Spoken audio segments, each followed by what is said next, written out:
Hello, magandang araw po sa inyong lahat. Meron po tayong gagawin na timbangan or bagong-bago po siya, selyado pa po. Hindi naman natin gagawin ito.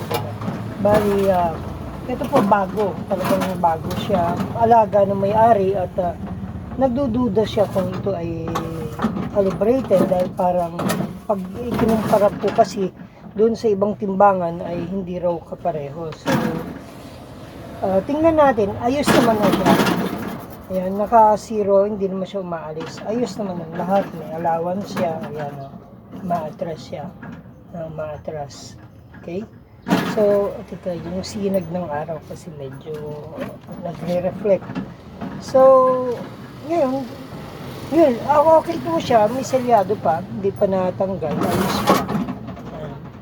So, yun, checkin lang natin kung talagang anong problema, kung nakakalibrate, papatungan natin. Ngayon, bubuksan po natin siya para malaman natin kung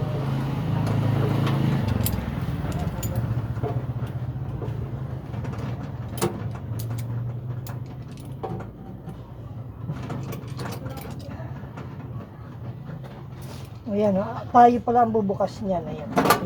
Ayan, napilas na yung selyo niya. Tayo pa lang ang nagbukas. Malinis na malinis. Kaayos po siya. So,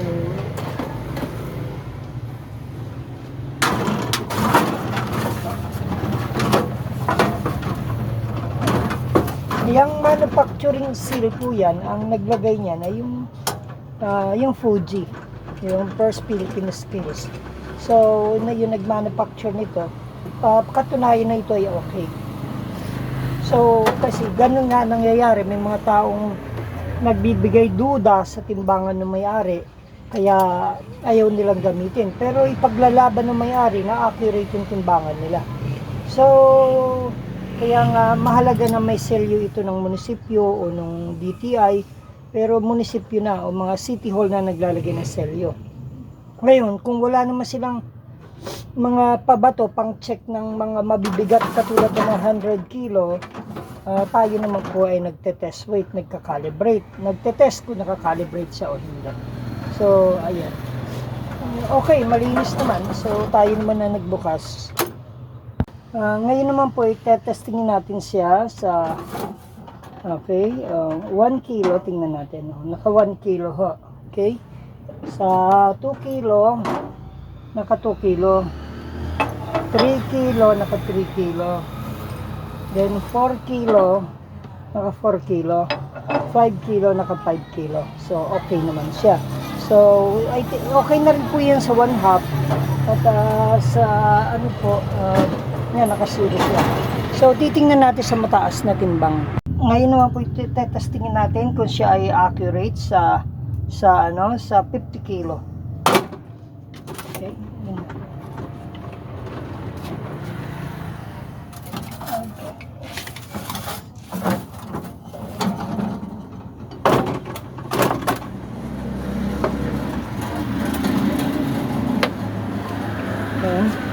49, lagyan pa natin ng 1 kilo, 1 kilo pa po. Teka. Okay naman, halos accurate naman siya, almost. Jesus, name above all names, beautiful Savior, glorious Lord, Emmanuel, God is with us, blessed Redeemer, living Word. Jesus, name above all names,